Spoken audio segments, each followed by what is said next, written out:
Yes, that is right. We are back with another episode of the SNL Stats Roundtable podcast. Thank you all for checking it out. I am your host, John, as always, and we have a lovely panel to break down the Jason Bateman and Morgan Wallen episode from this past week. But first, if you only check us out for our roundtables, you missed some really fun shows we did the last few weeks. First, we had the SNL by the Numbers Roundtable with stats guru Mike Murray and EW's Andy Hoglund. We broke down all the analytics, basically talking about screen time and appearances for all the cast members over the first 6 episodes of the season. It was a really fun show. We also had our superfans, Sammy, Bill, Haskell, and Haynes, take over the podcast, rank some things, play some games. It was a really fun show if you're looking for some SNL fun and games. And then last week, I spoke with James Stevens. He is an SNL memorabilia collector, and he showed off some of his really cool merchandise he's collected over the last 40 years. And we spoke about if SNL needs to do a better job preserving some of that stuff. So it was a really good conversation, and I hope you check it out. But now, on to tonight. She is the senior TV editor for Collider, Liz Shannon Miller. Welcome back to the podcast. How you doing? Good. It's really fun to be back here. You run a fun show here. Oh, thanks, Liz. Yeah, I'm happy to have you. How was your break over the last few weeks not watching SNL? Weird, surreal and weird. I mean, maybe even before pandemic times, but especially now, like the ritual of watching Saturday Night Live, live as it airs has become like something that really cemented in my schedule. Like it's my Saturday night plan. Especially because it starts, I'm West Coast, so it starts at 8:30 now. Like SNL always used to be a thing that, West Coasters never got to really experience live properly. Because, even if you did watch it at 11:30 Pacific time, all the best jokes would have already been spoiled on Twitter. And now we're on the same page. It's all great. Yeah. So I was glad to have like my, have my Saturday night plans in place. Okay. Well, that's great. Yeah. I mean, especially for those West Coasters, I know it was a big deal a few years ago when they announced that they're live across the country at 11:30. So that was really cool. Or I guess you guys see it at 8:30. Andy, welcome back to the podcast. We had you on a few weeks ago for the By the Numbers and on for a few shows, and everybody loves hearing from you. So how are you doing? I'm doing well. Thanks again for having me on, John. And I just want to echo what Liz was saying. It's so great to have SNL back structuring our Saturday nights. In 2020, we need that kind of consistency and comfort. So I was pleasantly surprised to watch this week's episode. Yeah, exactly. And for those who do not know Andy, and it's your first time hearing from him, he is the SNL recapper for Entertainment Weekly, and he also does articles for Vulture. He speaks to plenty of SNL alumni, and I know you wrote a great recap this week, so I encourage everybody to go check that out at entertainmentweekly.com. And now, bringing in Bill Kenney. He is one of our super fans, a guy who has a 34 streak of never missing an SNL episode. Bill, how are you doing? I'm doing well. Thanks for having me back. It's my ready pleasure. for my 5-timers jacket next time. So, well, we're getting there. We're gonna have to start talking about that in the new year a little bit more to see who actually gets there. But still a question. Yeah, of course. Have you always watched it? You watch it live every time? Like have you ever done tape delay? I watch it that night, Okay. either on VCR or DVR back in the day. But I do watch it that night. I don't watch it 2 or 3 days later. So no. Yeah, I was wondering. Back in my college days, I was not sitting in my house watching SNL live. So you were a minor league baseball guy for a while, weren't you, Bill? Yes, yeah. Like sometimes those games run a little late on the right. weekend. Yeah, I'd be at work until 11 or 12. So yeah. Right. Okay, and Bill, I didn't get a chance to ask you how were your last few weeks. We haven't heard from you since the Superfan panel. Good. I'll just echo the same. I mean, it's great to have a live episode back and running. It was sorely missed for the last 3 weeks. So. Yeah, exactly. And that's the thing. I mean, on Saturday afternoon, I really felt it. And for those people who are watching, this podcast, I'm sure you're such a big SNL fan that you kind of feel in the afternoon on a Saturday when a new episode's coming and it's the start of a new run. You don't know what the expectations are. I mean, you think, a lot of people think that, the writers and the cast, they spend weeks preparing because they have the time off. But no, they come in at the beginning of the week, start it off as if it's a new week of the show. And but for the fans, I mean, it's just the anticipation is growing. And especially after 6 episodes to start the season, it was really, really exciting to get back And, the way I want to start the podcast tonight is do a little bit of a State of the Union. So Liz, I'll start with you. We haven't heard from you in a while. Tell me a little bit about how you're feeling about SNL this season. I believe probably the last time we heard from you, I think, was the Adele episode. Mm-hmm. So tell me how you're feeling. I mean, I think they're settling into. I think they've settled into what it means to make a live comedy show in this particular time and place pretty well. I think they're still kind of leaning into the easy stuff, and I'm sure we're going to get into that more than perhaps a more daring show would. And yet, I think they're finding unique ways to play with the COVID of it all that I wouldn't necessarily have expected. So I think, on balance, there's a lot to talk about when it comes to how SNL reflects our current state of being. And I think that's one of the reasons why we keep talking about it. This show's been going for so many years, and yet we can't escape it as a cultural force. Even the people who don't like it, who don't regularly watch, they're still talking about it. And I think all of it just kind of adds up to what it's able to reflect about us on a weekly basis.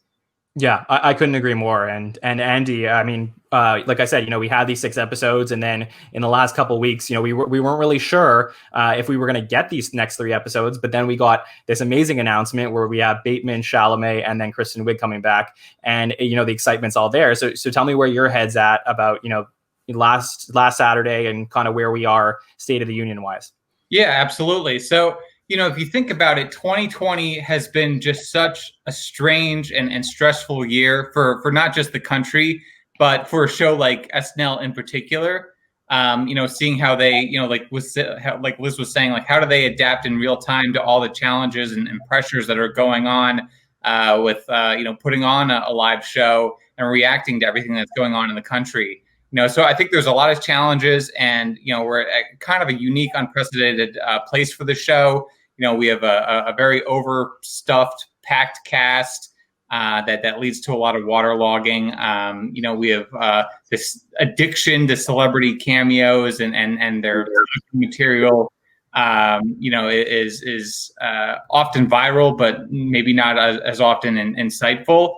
And then just the specter of the election and the pandemic, kind of creates this very interesting dynamic for the show. And then, also like Liz was just saying, I was thinking to myself when you first asked the question, we saw recently the news by Warner Brothers is going to be having, all their theatrical films streaming in 2021. The streaming wars have really fragmented the entertainment experience, and SNL is kind of the last man standing. It's one of the few monoliths in pop culture that gets everybody talking, and people from all walks of life are following. So seeing it, kind of meet the moment and really be defined in that way in today's world is pretty compelling and fun to watch. Yeah, absolutely. And I want to get to Bill in a second, but you did bring up a really interesting point, Andy, which I want to turn to Liz for a second, because Liz, you work in the space where you cover a lot of different TV shows. And we did have that announcement this week about movies that are going to be streamed online. So I am curious just to get your opinion for 2 seconds about something like that for those, because it is really, the talk of everything now for TV and movies is everybody's like, where the eyeballs are going. So I'm curious, your thoughts on that, and does it relate to potential views on a live comedy show? Well, I mean, I think the basic fact of the matter is a lot of the big controversy surrounding the idea of just are we sacrificing the theatrical experience for streaming? I think a lot of it comes down to, getting people to tune into something at the same time. And that's something that SNL has a real lock on. And that's something that really, even if it's not great, you want to watch it at 8:30 or 11:30 just because you want to be in this part of the same conversation. And that's something that the streaming platforms have really struggled to achieve. And even when those successes happen, they're kind of startling.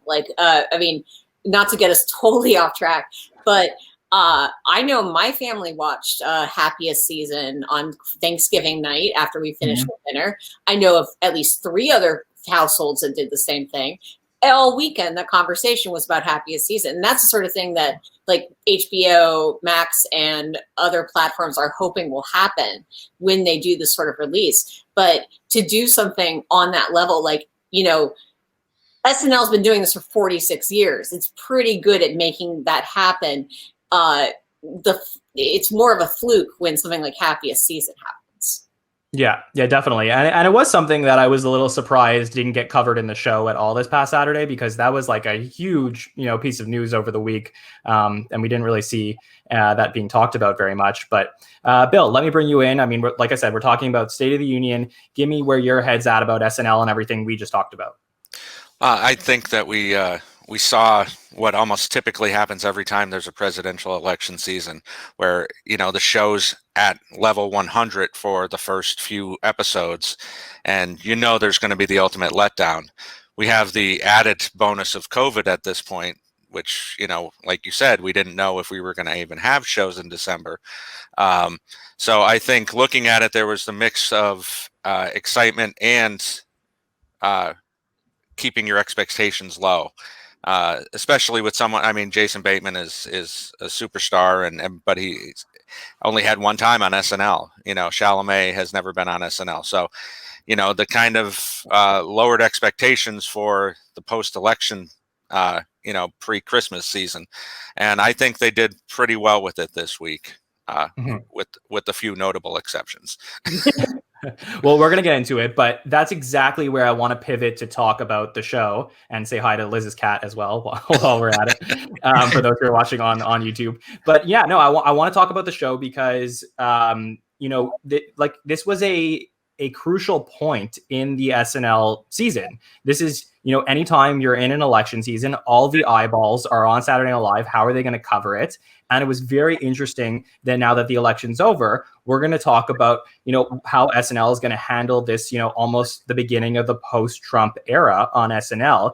And, for the first episode back, we had no Jim Carrey, we had no Maya Rudolph, which made me feel like this was definitely like a different, type of show than I was used to seeing the first few weeks. So Liz, let me bring you in. Tell me what you thought. We're going to get into the cold open and the politics of it all. How did you feel about how SNL is starting to cover, looking at potentially the Biden era down the future?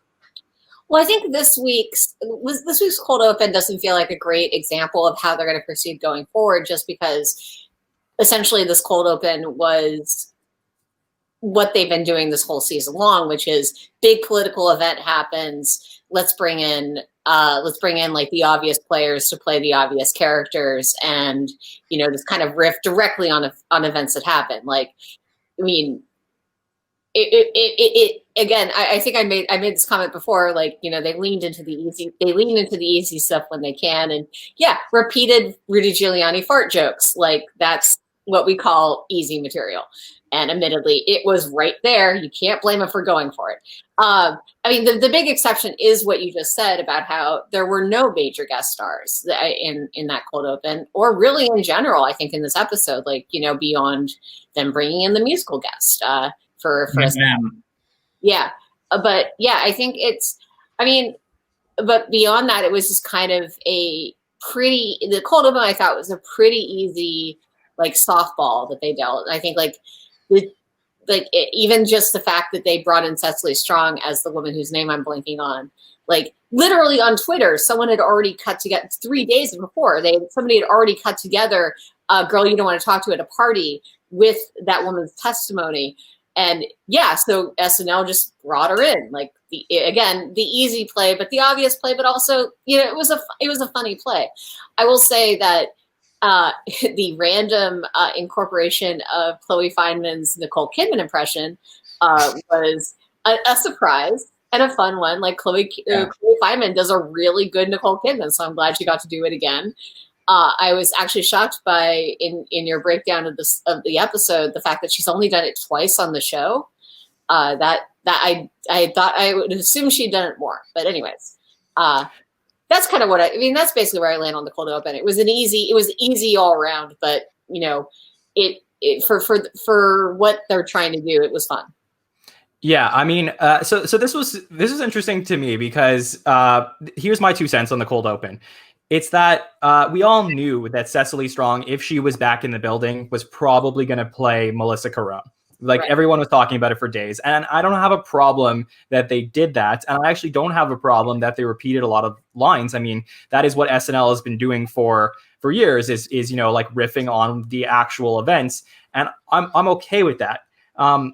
Now, saying all that, I don't mind also that, you know, Chloe played Nicole Kidman and Kyle Mooney and Andrew Dismukes played their Jack Flats characters, even though that was like a really random callback to a previous episode.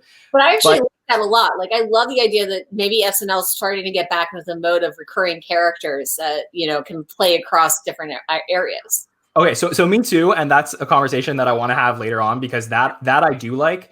But I would say is that I really felt this cold open would have been better served if it was just 1, 2, or 3 of them. But when you start bringing out the cavalcade of all the cast, and then it kind of feels like, oh, you know, we need to throw Pete Davidson in here, or we need to throw Kyle Mooney in here, or we need to throw Ego in here. Like it feels like they just need to find something for some of these people. And it becomes a little bit unnecessary. And that's where I worry that potentially we're heading into problems with a large cast is like, we can talk about how having such a large cast means some people are not going to be featured. That is like the obvious problem number one. But I also find sometimes when you have such a large cast, people end up getting roles that aren't adding to the comedy of the sketch and are just there to throw out like, here's another person in the cold open. Andy, let me bring you in on that. Yeah, I mean, look, Colin Jost is not Jim Downey or Al Franken. You know, I never get the sense that he's politically in tune necessarily. It's not, I mean, you know, he seems like a smart guy, but it's not something that he's not a political junkie, in other words. You know, so what you get is with these cold opens is this, you know, like Liz was saying, like this Mad Lib approach to political satire, where it's almost like you guys are saying, it's just kind of inserting like the obvious headline moments or what Twitter's already covered. So it's never particularly insightful or brilliant, you know. And again, like we're 12 years into you know, this Sarah Palin, Tina Fey moment in time, and a lot of their you know, political coverage seems to always be chasing that, not just with the obvious celebrity cameo casting, but with this rip from the headlines. Let's just, you know, regurgitate what was you know, said earlier in the week by our politicians. Yeah, and I think like, look, we're not, you know, with all due respect to Colin Jost and Ken Sublette, like who wrote the cold open, we're not comedy writers. I'm not saying that, you know, we could do a better job with it, but I do find that the general feeling about these cold opens is like, let's take the thing that's really weird in the news right now, and let's like find one thing about it that we can take and we can enlarge so that it's so ridiculous that SNL can riff on that thing. And that's where I thought that they were going to go with the Biden impression and the Carrie stuff at the beginning of the season. That's kind of the theme of the stuff we've been talking about. And I still feel like that also applies to Giuliani as well, which is like, I guess they went for like, Kate's going to play Giuliani as like a dirty old man. But I mean, how different is that than what's happening in real life? So, right. Right, Bill. Doing like starting stuff is just such like, you would think that they would avoid hitting that pinata, you know, like it's just so goofy and creepy. Yeah, and I do want to. I had a really interesting conversation with somebody in the last couple of weeks, which is also, and I'm sure this is a conversation that people listening to the podcast have heard before, but it's that, you know, all the late night shows cover this stuff every single night. That It's almost like, you know, does SNL? Yeah, does SNL want to do, you know, the Fallon thing or the Seth thing after, you know, that's been done during the week? I mean, Fallon like made some really funny jokes about that whole situation. It's like, does SNL run out of opportunities to do that? I don't know, but it's an interesting conversation. So, Bill, let me bring you in on it. Yeah, I mean, it's gotten to the point with the cold opens where, I mean, they're just so bloated and so long and so overdone. And I wonder how much of that is because of COVID and they're trying to keep the number of sketches. And we've talked about that before, where they're trying to limit the amount of sketches where they have to break down and set up again. But it's gotten out of hand. And like you said, I mean, it's so many random characters. Like, was the My Pillow guy really necessary? I mean, Beck does a great Mike Lindell, but like, what is the point of that? Like, what? Yeah, it's not organic. No, but I will say, like, sorry, I was gonna say on an individual level, like all those things are funny. Yes. It's just when you start, like, it feels like a receiving line at a wedding. Like it's like one thing after another after another. But Right. yeah, go ahead. Yeah. There's no arc. Yeah. I mean, in general, like, this isn't an episode of Alias. There's no reason the cold open should be more than 10 minutes long. Fair enough. Okay. Well, look, I mean, let's, that happened. Wait, can I add one more thing to that, John? Always. Go ahead. John Lovitz once said that sketches need to be like mini movies, right? Like there needs to be that beginning, middle, and end. And, somewhere, I don't know if it's like a groundling thing. Maybe we've talked about this on the podcast before, but somewhere along the line, the style of comedy that is coming from a lot of these, schools, these training programs, they don't focus on that kind of story-like arc, in my opinion. Like it's much more like random throwing like joke at the wall. And then you get this, like we're talking about, this very inorganic characters just flying out of left field and right field type of dynamic, if that makes sense. I couldn't agree more, Andy, and I think we're going to have another example of this to talk about very soon in this episode. Definitely. Well, let's, before we get into like a little bit more about the episode, I do want to talk about, we have 2 more cold opens before the end of the year. I assume we're probably going to see Jim Carrey and Maya Rudolph again before, the year comes to an end, especially with Wig hosting the Christmas show. So, Liz, I mean, if you could give one piece of advice for something that you would like to see in the next 2 cold opens, like a political direction that we can go in to cover this stuff, what would you say? I mean, I think I talked about this one of the last times I was on the show, that the idea of, really trying to figure out how to do political comedy without using Jim Carrey or Alec Baldwin or Maya Rudolph. Like just really like talking about politics without using the caricatures. And I think that would be my advice. And I think especially given the fact that, okay, actually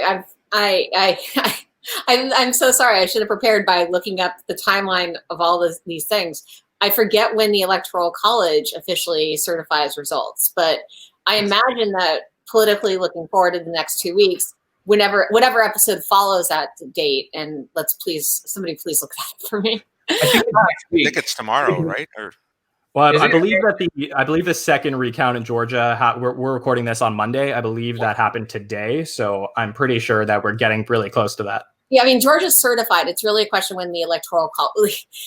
It's a week from today or tomorrow, I want to say. I thought it was like the 13th or 14th. It might be the 14th, yes, I believe. Yeah, the 14th sounds right. But so basically, it'll be the Kristen Wiig episode where that follows that, and theoretically, that would be when we officially have an election result.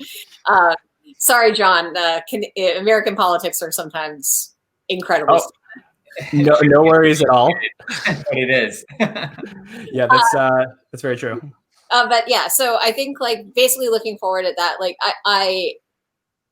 I'm sure that in the Kristen Wiig episode, because of that, because the Electoral College will be done, I feel like then we'll have. Then I feel like it's probably the appropriate time. But I'd love to see next week's episode with Timothée Chalamet do something that didn't necessarily involve the big guest stars and just found something interesting about politics that wasn't just directly riffing on somebody farting. Yeah, fair enough. Anyone else want to jump in, Andy or Bill, about the politics before we move on to the rest of the episode? I think Liz makes a great point that if they steered away from the fart humor, that might be a good recommendation. But otherwise, I mean, it's hard to say because, again, I think fundamentally, like in the show's bones, like this is kind of their approach. They know what works. They know what gets clicks. They know what generates headlines. And you're not going to steer this train in another direction, I mean, the best I could say is, maybe give the football to a guest writer, maybe not Jim Downey, but I'm sure there's other politically minded comic writers out there who could have kind of a unique take on things. And, it's not the cast. I think the cast is pretty nimble with the material that they have. I think Beck has been, as we've talked about on the show before, Beck has been kind of the unsung MVP of these cold opens. And, even having Cecily back, this was right down the middle for her. Like with the judge, we talked about the girl you don't want to talk to at the party, but like also like Judge Janine Pereiro. Like this was another like unhinged conservative icon that she just hit a easy ground rule double with. Incidentally, I also wanted to mention that I had an email conversation with one Victoria Jackson, who was compared to this viral drunken voter fraud person earlier this week, and she said that Cecily Strong nailed her impression of the election fraud witness. Lauren didn't call me to do a cameo because Newsweek and Newsmax had said that this person was a Victoria Jackson clone. But so Lauren didn't call her, but Cecily did nail it. So straight from the horse's mouth right there. That is very generous of Ms. Jackson. Yes. Andy, were you saying that Cecily nailed Victoria's impression or nailed the nailed I suppose. Yeah. Okay. I now kind of wish I could have seen Victoria Jackson's impression. Like I know.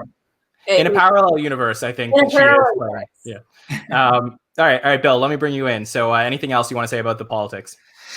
I completely agree with both of them. I mean, it's just to get away from the presidential part of it, and you didn't have any choice but to do that for the first few weeks. But now let's see it go back to the golden Jim Downey era, where they did more offshoots. There were Senate hearings. There were things that they took different takes on it.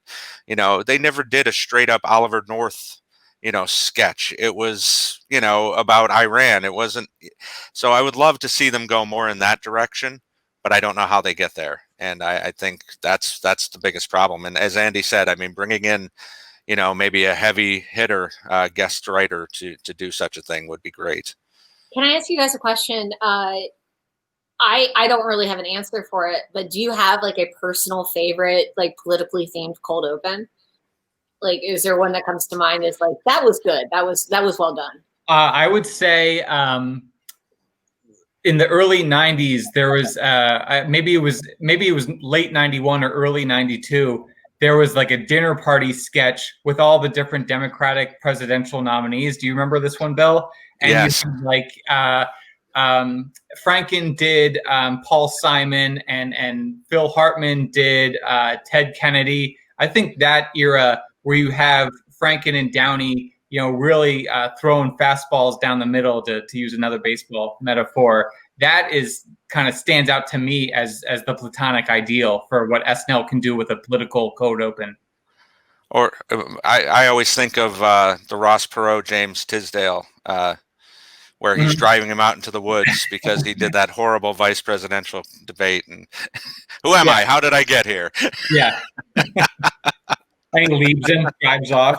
That's right. I think for me, Liz, it's a great question. I don't know that I would say that there's a political cold open for me that I'd say is absolutely my favorite. But what I do love is that, when I went and I did my rewatch of the show, and I kind of learned Saturday Night Live, from the beginning, from season one, the first thing you see is Chevy Chase playing the president, but the president is an oaf and he falls down all the time. And, that wasn't how the president actually was at the time. I mean, people criticized him, but he wasn't falling everywhere and tripping. It was just like, this was a thing. And then people began to associate the president of the United States as someone who trips all the time, even though that never really happened.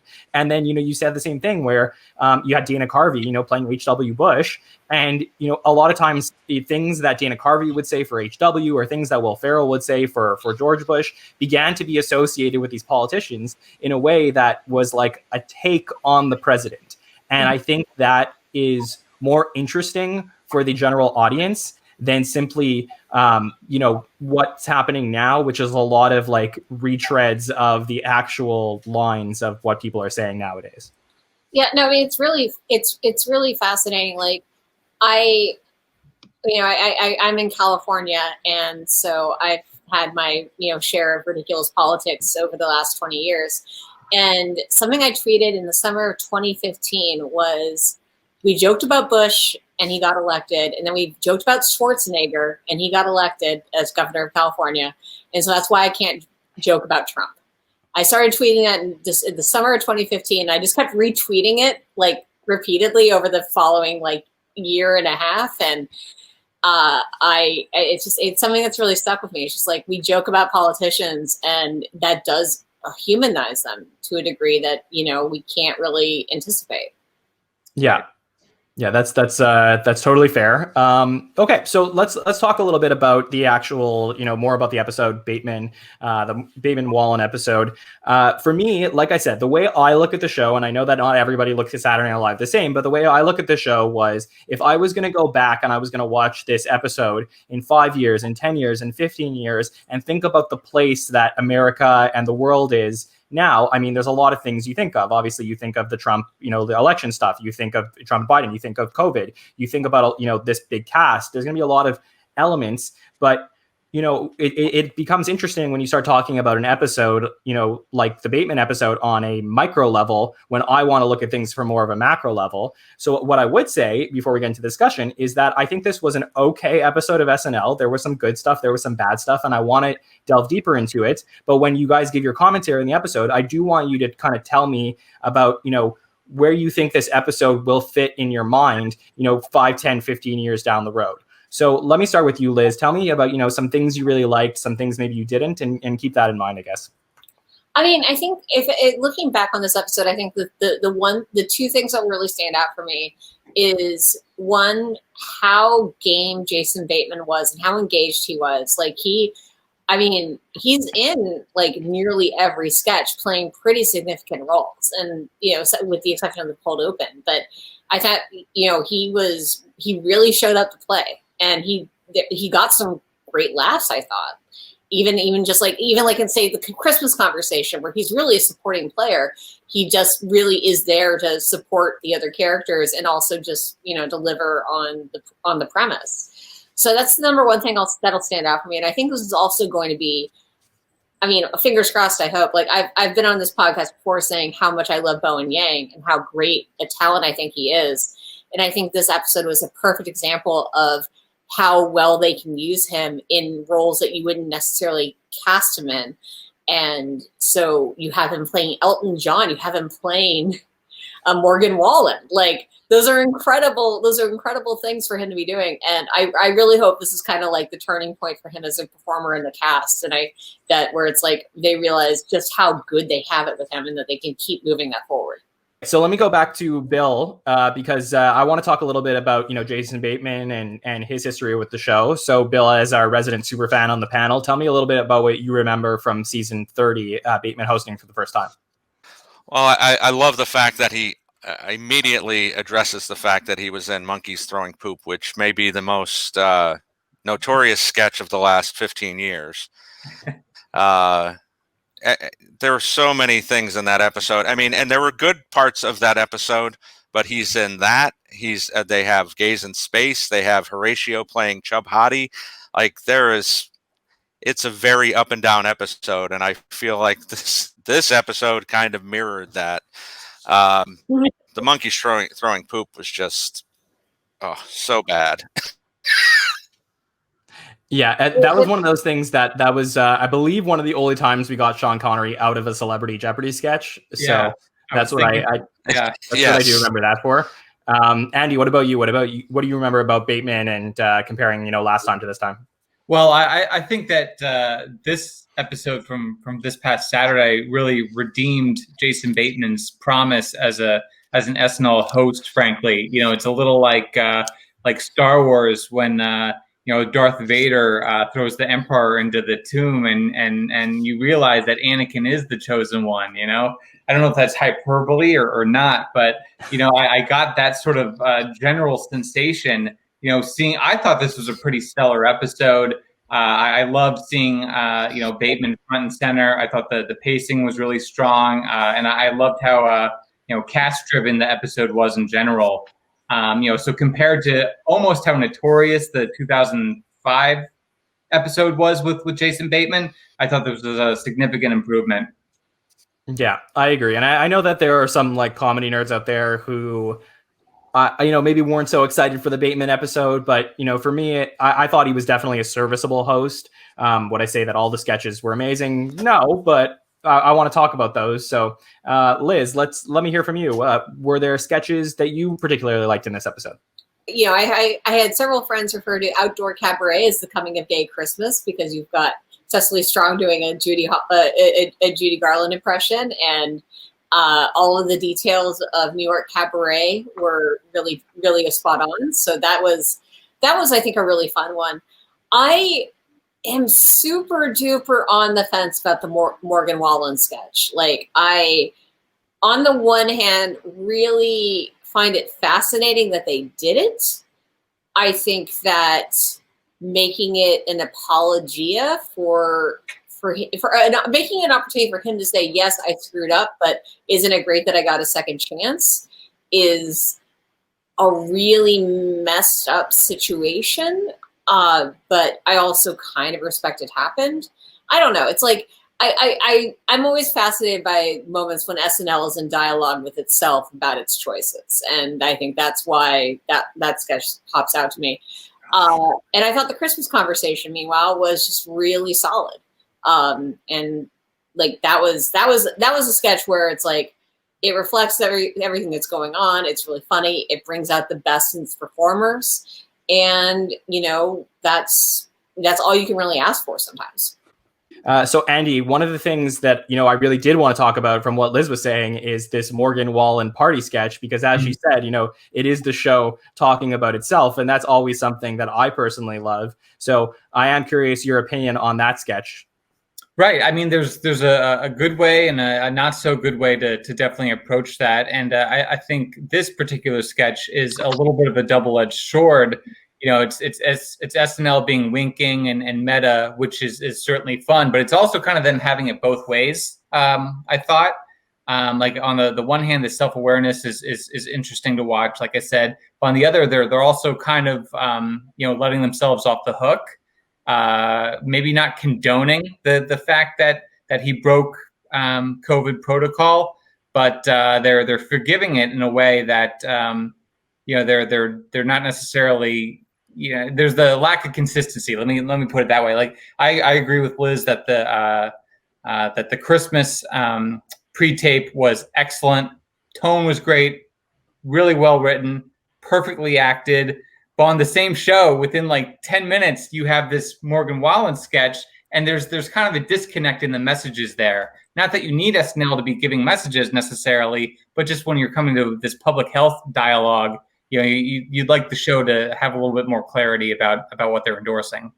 I mean, like I've just got to say, like you put it perfectly. Like, it's not just like, oh, he was just being a silly, Morgan Wallen was just being a silly old goofball, and he just made a couple bad mistakes. He put people's lives in jeopardy, and if he had gone on to do the show, he would have put an entire show's cast and crew in jeopardy. And even if he didn't get infected, like the fact he did so knowingly act in that way, like it's not just, ooh, whoopsie, thank you for giving me a second chance. It's a serious issue. Right. And it's not just the fact that they let him back, in my opinion, because I'm sure there's all sorts of backstage stuff that we don't know about, but just the fact that they then do a sketch where they're like, haha. And I'm like, guys, just have him perform. Like, don't rub our noses in the fact that you're having this double standard. Well, it just kind of, it's like the cold open. It's just like the muggingness and the, the smugness of it. I find a little bothersome, frankly. I mean, I feel like I saw some people speculate that contractually he had to come back. Like that's what I would assume, right? I mean, theoretically, but also it could just be Lorne really, like, thinking back over the last several musical guests, like I know that SNL likes to switch it up, and maybe they just really wanted somebody to represent country on the show, and he was their guy, and he agreed to fly to New York and all that. So I don't know, but so it's not confirmed. No one has it confirmed that he was contractually. They were contractually obligated to make sure he performed at some point in the season. Right. And I know that Pete, I think in the sketch, kind of jokingly mentions that not a lot of people are willing to travel to New York right now. But a part of me is like, is that true? Like, I understand, all the public health, issues with it, but it's still SNL, and it's still a huge deal to perform on SNL. And I feel like, particularly now, you get that shot, you're going to take it. So my hunch is that it is a contractual thing. But who knows? Who knows? Bill, let me ask you, what do you think about this sketch? Because and then I'll go, because I do have a different take on this. So, Bill, go ahead. It left a really bad taste in my mouth, especially as Andy was just mentioning. Like right before that, they're showing this pre-tape, and the last thing you see is "Stay safe" from your friends at SNL. And people at home celebrate Christmas with your families, but all of us Yeah. entertainment folk, we get to hang out. Like, right. And I like the meta-ness of it, and I even didn't really have a problem with Morgan in the sketch. He seemed contrite as well as you can in a comedy sketch, but to make a joke about it and, act like it was just, kind of a strange whim that he happened to do this. No, he would have shown up there if he hadn't been caught on Instagram. Like, that's what it comes down to. And it really left a bad taste in my mouth. I mean, that's a really good point, because it's not just the fact that like let's say he had gone through his, pre-show protocols and gotten tested positive, like, and he had to bow out as a result. That's one thing. But like you said, it wasn't even that. It's just that he got caught. Right. If someone hadn't posted to Instagram, he would have just gone on and done the show. Yeah. And what if they had to cancel the show that week, all because of this one guy, being careless, 1,200 miles away? Just not. Yeah.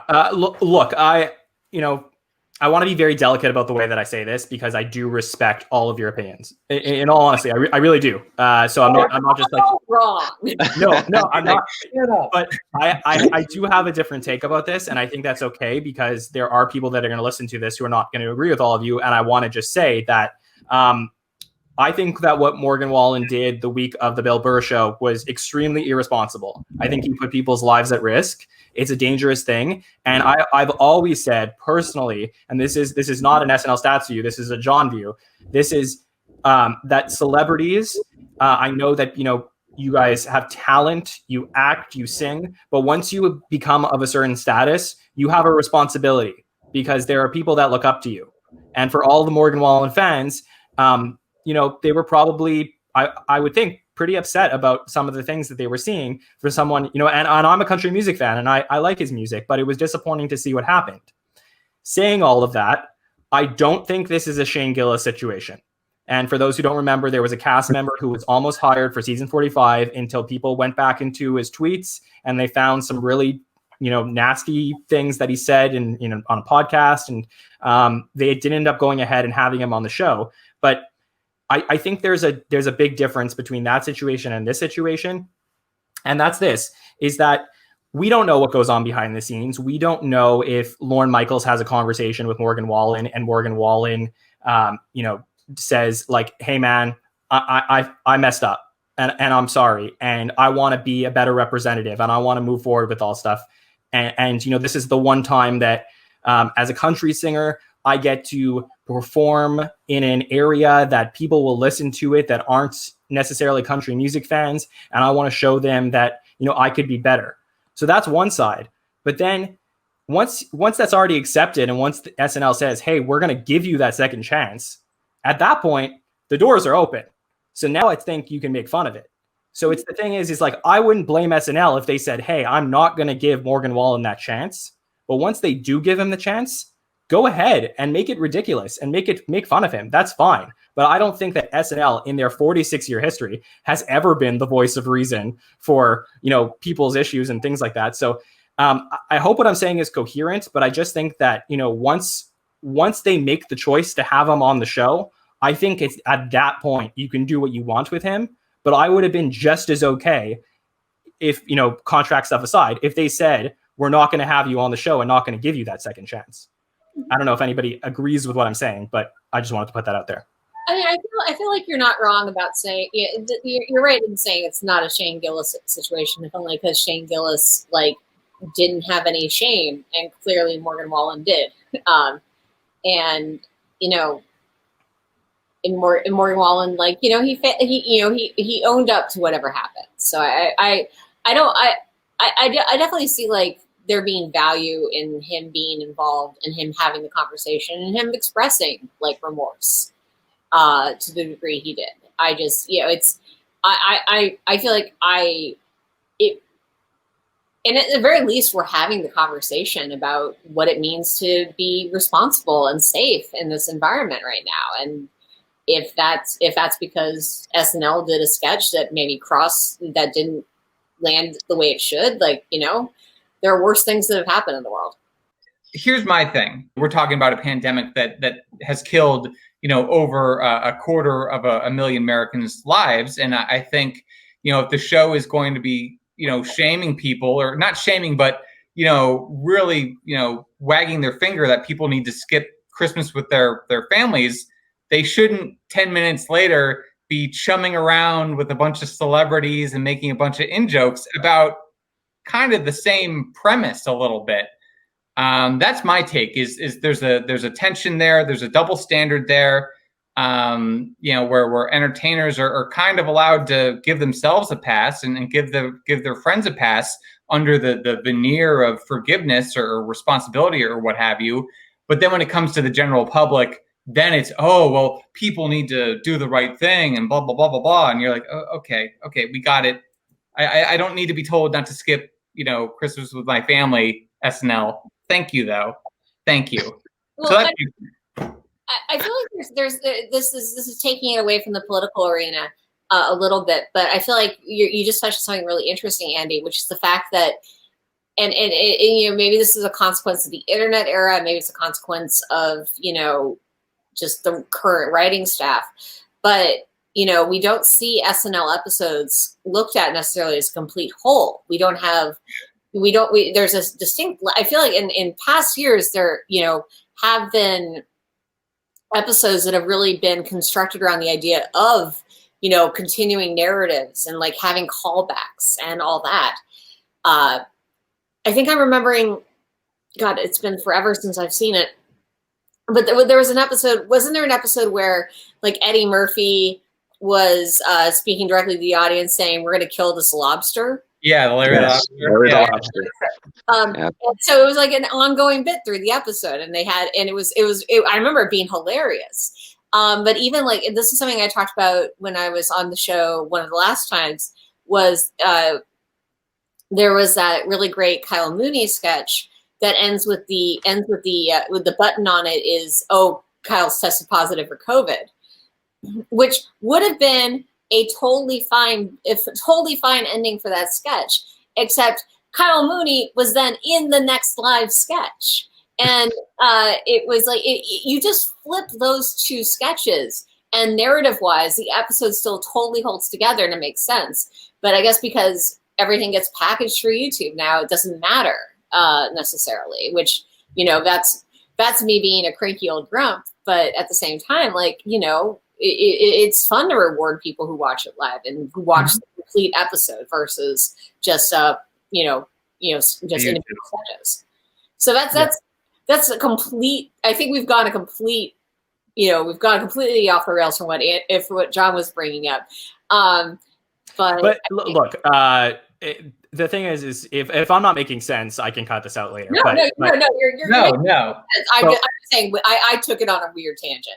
But no, that's fine. I guess what I'm like, if you don't mind me like just trying to like bring it back a little bit, is just that I think that it's a very controversial sketch. Controversy about sketches over the years leads to something that is talked about for a really long time, and there's a ton of sketches, Bill, that we can think of over the years that are very controversial. SNL is not shy to be controversial. So the thing for me is just I want to balance that. There are going to be people who are going to say, like, we're not taking light of the pandemic, but that once Morgan Wallen is on the episode, you can't not talk about it. So I don't know. Bill, what do you think? I think you can talk about it, but you could have found a better way to do it. And I think I hate to use the phrase too soon, because I don't really believe in that most of the time. I think pretty much everything is fair game almost immediately in comedy. But when you're using the guy who broke the protocols to make the jokes, I think you can make COVID jokes in a good way. And I think you could have done a Morgan Wallen sketch in a good way. I just think wink, wink, nod, nod. Hey, if you had done this, if you hadn't taken this selfie and kissed this random girl, you could have been on the show 2 months ago. I just didn't like the way it was done. Maybe if they did it 6 months from now when we all have a vaccine and, but it was when it was, and that's how it went. You know what I feel like might have worked is, the more I think about it, is, Jason Bateman does his bit, talks about the monkey in the monologue. And then Morgan Wallen comes out during the monologue, and you get a couple of jokes in there. He gets to be self-effacing. He gets to apologize. Yeah, which right. Sorry never came up in that sketch. And then moving forward, like, I think that I feel like is a way you could address. Okay, so Liz, I thought you were going to say, and this what it was. I think we nailed it. I think that he had to bring up what happened in 15 years ago, and then Morgan Wallen walks out and a monkey throws poop at Morgan Wallen's face as like punishment, and that's it. SNL, yeah. And that's like the button on the whole thing, and then you have your Morgan Wallen part of the sketch. So. That's you should write for the show. All right. So on that note, let's move on from this conversation, and I do want to talk about another sketch which I found absolutely fascinating, because I always go back to when Bill Hader was doing the Vincent Price stuff, and this is like a really famous line from Lorne, and he was like, "Why now?" And that's what I was thinking when I was watching this Eminem Stan parody, which to me was my favorite thing of the night. I thought it was so funny, and I love Eminem and the song, and it was just I couldn't believe that this is what I was watching, and then Eminem comes on at the end, and it was just like, to me it was like a 9.5 out of 10. But Bill, let me talk to you. I mean, Eminem has like a rich history with SNL, and like I brought up this like, is this the right time for this in the first place? But I'm curious your thoughts on it. You get the feeling that Jason Bateman wanted to play Santa Claus because he did it in 2 different sketches. No, it was so great, and I'm a big Eminem fan as well, and it was just so well done, and it highlighted Pete's strengths in such a great way. And to have so much of the cast that you did, Beck and Chloe, and just filling in all the blanks. I was kind of obsessed with the fact that they had Bowen wear Horatio's jacket. Like, how much did they have to bring that sucker in? But no, I mean, it was really well done. And we've talked about it before. The pre-tapes have been phenomenal. I don't know if it's because they have more time to do them, because there's not as many sketches in every episode. But it was really, they hit it out of the park. I'd put it at the top of the list. Go ahead, Liz.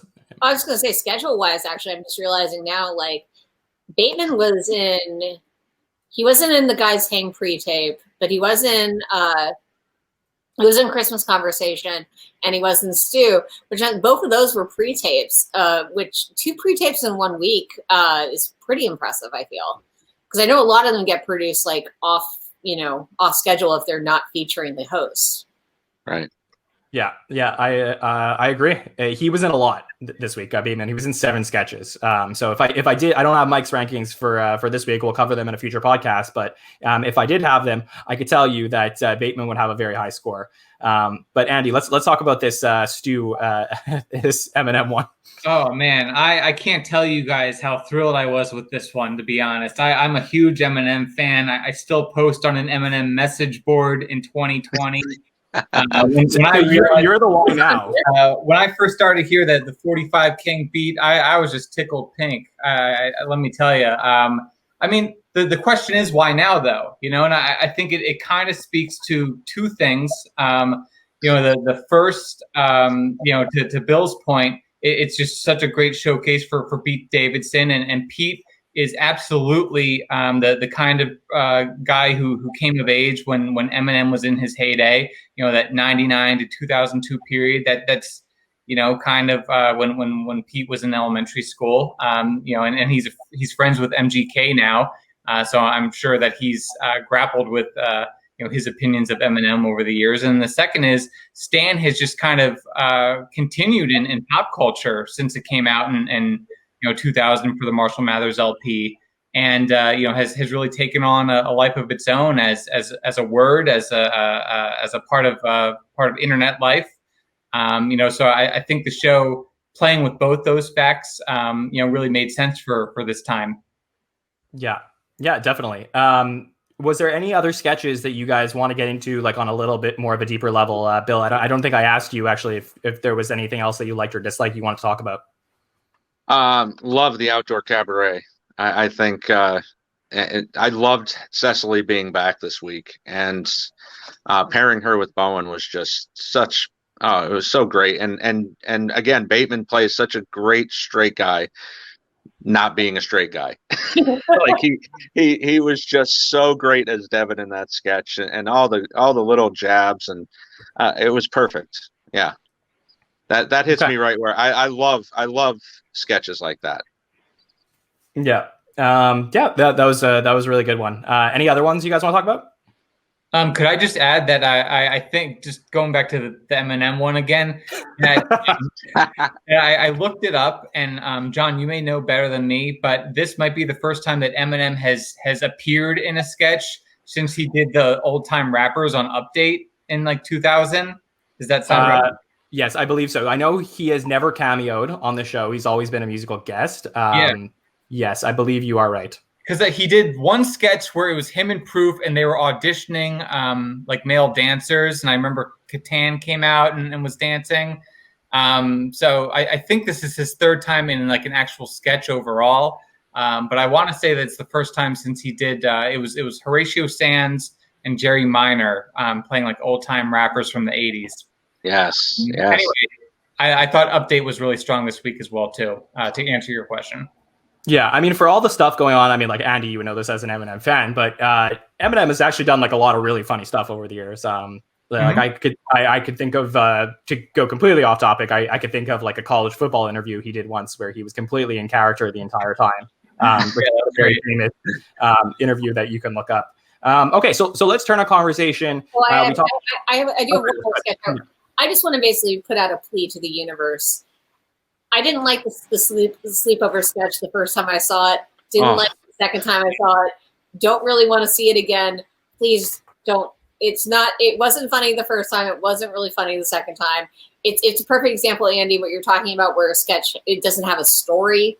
It's just, let's just randomly say a bunch of gross stuff and build up to this point, and then it ends. Like, I think we've talked on this podcast before that the show now, they don't have recurring characters that they allow being in different scenarios, but they just repeat the same sketch with different hosts. I think it's really weird. I'm like, this is not, it's not a new audience. You have the same captive audience watching these things. We remember, and it doesn't get any linear. Like the dynamic doesn't change at all. Also, it was the first sketch after the monologue, which I feel like is usually supposed to be prime time for, like, that's when you put your biggest, your best players in, and that was not it. Yeah, that's one of the things that I've repeatedly brought up as like my biggest gripe with the show is like you put your killer sketch there. I know originally in Dress that wasn't the first sketch after the monologue. I believe it was after the second commercial, but like to me, like, a lot of people go to sleep at a certain time, and I think you want to have like your killer sketch, and I'm just not sure that this was it. But that is a really good point that I wanted to bring up, which was I've noticed from listening to conversation about SNL over the last 5 to 10 years, on certain podcasts, is that there was a big complaint, like right in the middle of the Kristen Wiig era of the show, that there was too many recurring characters and recurring sketches. And I'm almost at the point where I actually miss some of that. And I don't know if the panel would agree with me, but I feel like it's been a staple of the show for so long that we just, we had the Kate McKinnon Alien one. And that's what I'd say, like, is like the big one, like the Close Encounters. That's the big one of this era. But, probably since we had like the porn stars, like a few different Cecily ones, like I can't think of one in the last few years that I would say is like representative of this era as like the recurring characters. Well, I think the big difference is the difference between a recurring sketch versus a recurring character is a recurring character. It's like I'm doing a bad job of this, but it's like, It's Pat goes to the grocery store versus It's Pat versus goes to, Right. a drugstore or other place where you buy things. I'm not remembering It's Pat sketches very well. But the point is that you can take a recurring character and put that character in different circumstances, and you can have a new sketch. Recurring sketches where it's just like, let's just basically do literally the exact same format but change the jokes a little bit, that's where you fall apart. Yeah, and I also don't know that this sleepover sketch is so different than the ones where like Drake was the dad too, and they had like a sleepover as well. Like it's very similar to that. So this has been like a pattern, but I do agree with you. There is a large distinction between recurring characters and recurring sketches. And I do think that recurring characters, we talk about what makes a cast member successful on SNL. Recurring characters like your Bailey Gizmerts of the world, like those make you be remembered on SNL. Bill, let me get your opinion on that. Yeah, I mean, it's they've gone from feast to famine with the recurring characters. I mean, if you look at the late 80s all the way through the early 2000s, they would trot out the same recurring character 2, 3, 4, 5 episodes in a row. You think of Hans and Franz and the Pat Stevens Show, and it was just never ending. And that got to be tiresome. But you can spread it out. You can do it every 3 or 4 episodes. And now they've gone completely away from that. And I mean, this sleepover sketch was a mess. It wasn't funny the first time. It wasn't funny this time. As much as Bateman and Kate tried to save it, there was nothing there to save.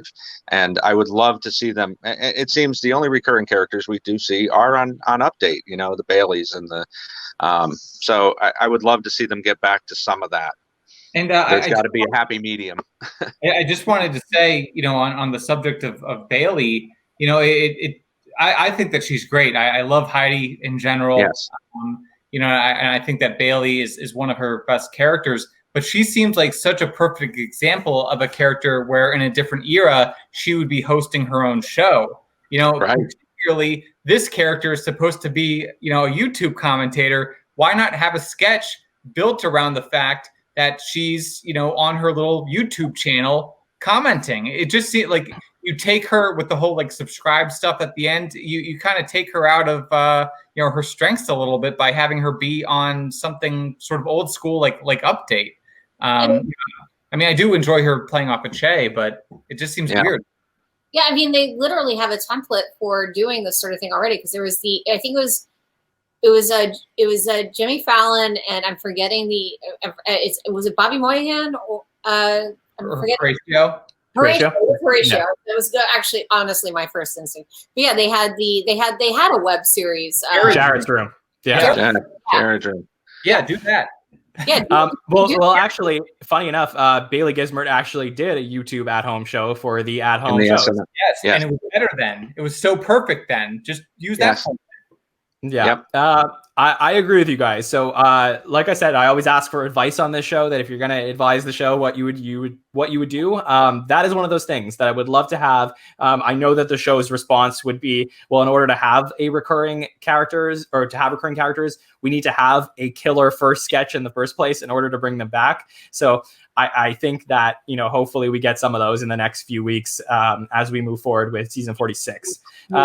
Yeah, so one of those things that I do want to talk about before we close out for the night is I want to talk about the cast a little bit. And this episode was interesting because we had a little bit of a different dynamic with the cast, where you had Keenan and Chris, who were in a pre-tape. I believe they are both out of the show. They're filming Keenan's sitcom right now. But you had Cecily Strong back, and right away you can see what a force she is when she's back on the show. Like, she completely dominates the sketches she's in, and she takes up like a lot of roles that, when she wasn't there for the first 6 weeks, were going to some other people. But I was super impressed with, like a few different cast members over the episode, but, we're here to hear your thoughts. So Liz, tell me who stood out to you for the evening, some of the cast members. Well, I already talked about Bowen Yang and how, and my deep adoration of him. At this point, it feels like it shouldn't need to be said that Kate McKinnon is just turning in incredible work every time. Like, she definitely feels like one of those, I feel like there's always talk about how this is going to be her last season. I feel like we've been hearing that for the last 3 years, and this year it might actually be true. Who knows? Point is that she's she never, no matter what, she's always so committed. Like when she's playing, when she's in a sketch, she's there. And I think there was some great stuff she pulled out. She, like you said, she tried to save the sleepover sketch, and she almost did it. So good for her. Mm-hmm. Andy, what about you? Any cast members stand out? Absolutely, Bo and Yang. Once again, I agree. I also thought Pete Davidson had a surprisingly strong show. I feel like usually he's just left on his update island, but I think at the bottom of the ticker, he was in 4 or 5 episodes, which seems like a lot for him. And then Chloe Fineman and Heidi Gardner. I think Bowie, Bowen, Heidi, and Chloe are the next wave, the future there. Sorry, really quickly, I just wanted to say a shout out to Lauren Holt, who I believe was the woman playing the role of woman sitting next to Rudy Giuliani, and didn't get a single line of dialogue, but really did her best. And said live from New York for the first time, which is always a big deal. So congrats to Lauren. Okay, Bill, what about you? Pretty much the same. Cecily, I think Beck had a good night. We didn't really mention it with all the cold open talk, but Heidi's character in the cold open was fantastic, talking about eating the ballots in different ways and spaghetti and and Bailey. I mean, she's my favorite at this point. I think. I thought you were about to say all-time favorite, and I was no. I stopped myself. Maybe one day. Maybe one day. Yeah. So I do want to talk about, like quickly before we wrap up, is the return of Cecily. Does anyone have any opinion about this? Because we don't have 80 back yet, but if Cecily and 80 do stick around for the rest of the season, do we feel like this is going to have a major negative impact on the other, potentially the other women who are, doing really great work so far this season? Liz, I'll start with you. Okay. Well, I mean, it's funny because I feel like a lot of my favorite sketches is, even just tonight, like the Christmas conversation, that was like, I think Bateman shows up for a little bit, and Kenan Thompson too, but beyond that, like, it's a women-driven sketch. Like, I think the idea of having, too many women in a show is a fallacy. Like, just write for the cast you have. So I don't think it's any problem in that case, especially because Cecily and 80 are so strong in their personas and so strong in their character work. Like, the stuff they do, other people can't do, and the stuff that other women in the cast can do, they can't do necessarily. So I think I'm not. So I think basically the thing is, it's not specific to the women of the cast. It's just specific to the cast in general. Like, there's just a ton of mouths to feed.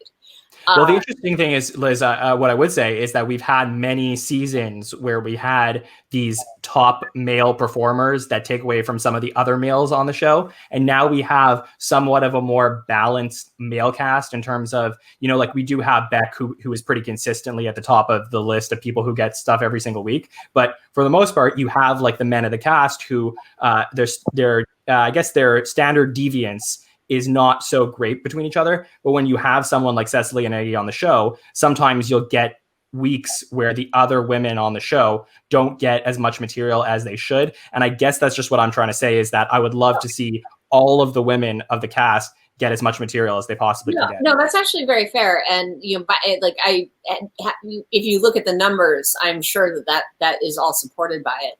I just think to come at it from the approach of, well, there are too many, if these strong women show up on the show, then that's bad for the other women, is just coming at it from that attitude negates the possibility that maybe you just write for the cast you have and really celebrate that. Like, I think, like, I mean, I've never stopped thinking about that bit in Tina Fey's Bossy Pants, where she talks about how, like, her first week on the show, they decided that instead of casting a woman in a Rocky sketch, they would put Chris Kattan in a dress, and because that for them felt like a funnier bit. Like, and she was very proud of the fact that by the end of her time on SNL, it was never considered funnier to just put a guy in a dress than it was to actually cast a female comedian. Yeah, I couldn't agree more, and I love that you're on the panel, and I love that you said that. So, Andy, what are your thoughts? Yeah, I definitely agree with all that. I would say in the case of Cecily, SNL Twitter was recently having a conversation around her, and the consensus seemed to be that Cecily might be an example. Like I think John, you were kind of alluding to this. We've seen everything that this performer has. We've kind of seen all that Cecily's about comedically and talent wise, and I think Kate might be in a similar place where they just kind of feel like different planets in a solar system, and they're not as connected to the cast itself or even to the show itself. It's almost like you have a little mini Cecily Strong show or segment, and then you have like a Kate McKinnon show segment. And a part of me just wonders, at a certain point when it's time to depart.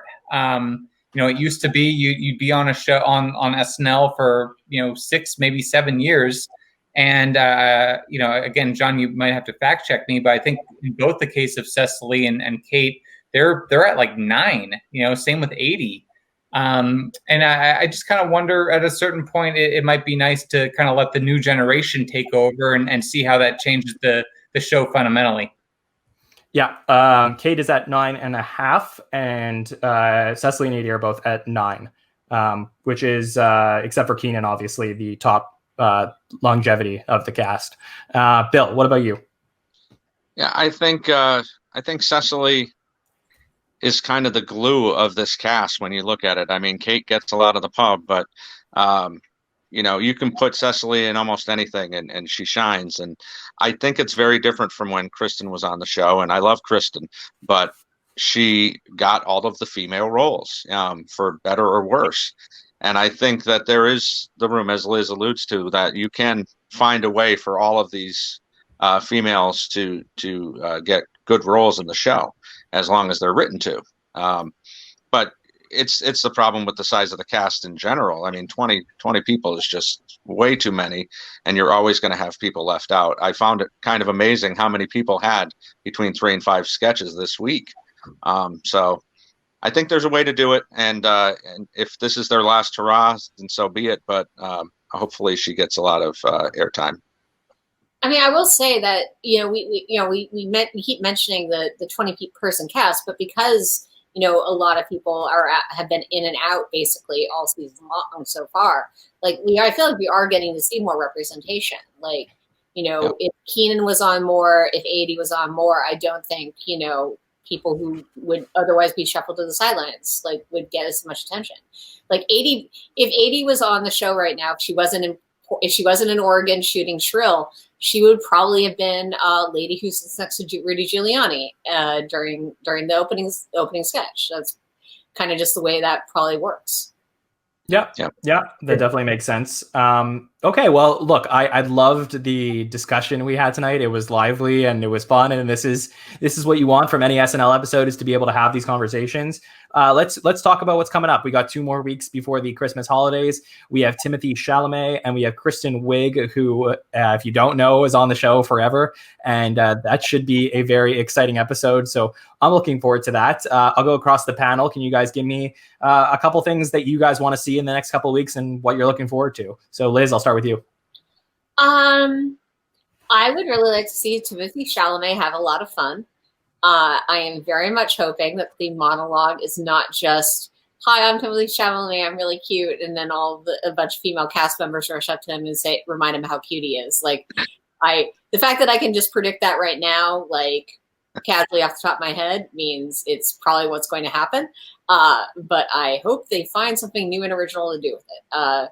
But yeah, I think I imagine he'll be kind of more on the sidelines than Jason Bateman was this week. But I hope there's at least 1 or 2 great showcases for him. And I mean, Kristen Wiig will kill it.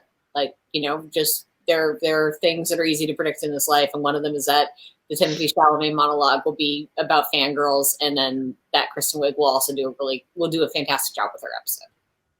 Yeah, Andy.